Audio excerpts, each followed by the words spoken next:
This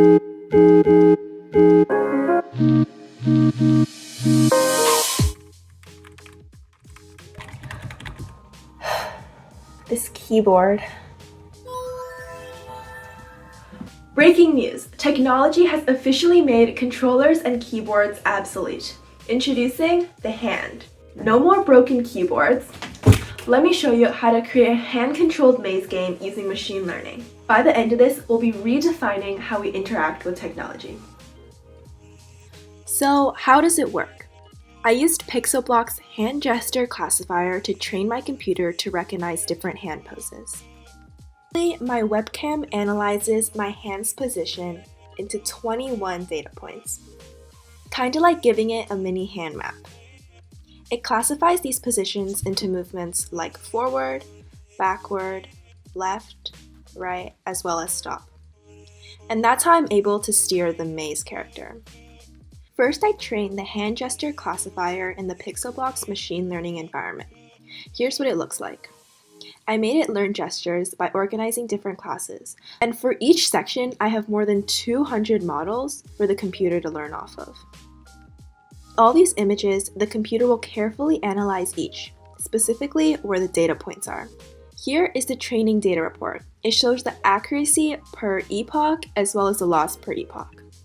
As you scroll down, it displays confusion matrix and class-wide analysis. As you can see from each class, they give you all the true positives. This means these are the photos that the computer analyzed to be in a class, and in reality was in the class. False positives, on the other hand, is when a computer predicts the image to be in one class but was wrongly assumed and actually part of another class. These statistics can prove how accurate your system is at categorizing these images. False negatives are when the model can't predict any information. Maybe the image was too blurry or was captured as something the computer wasn't familiar to. There seems to be no false negatives or false positives with our input, meaning our training data was perfect and concise. And over here is our testing station. Here we can tell how well we trained our model.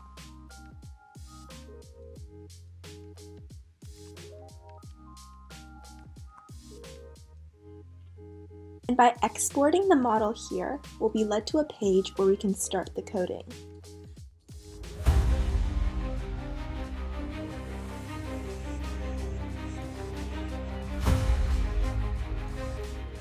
Now here's where we actually get into the game development.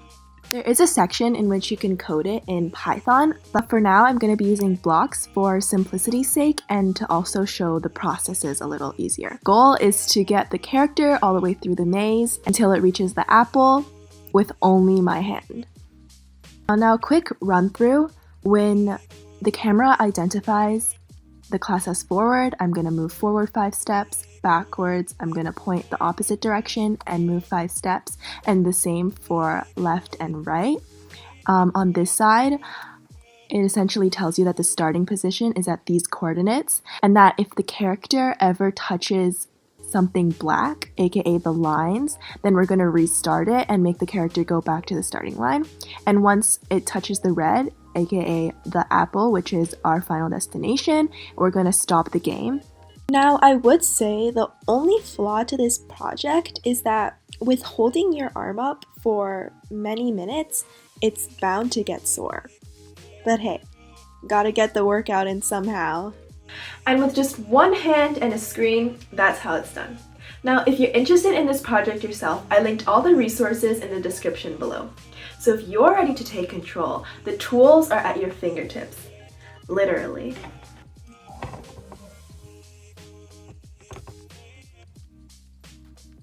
Huh.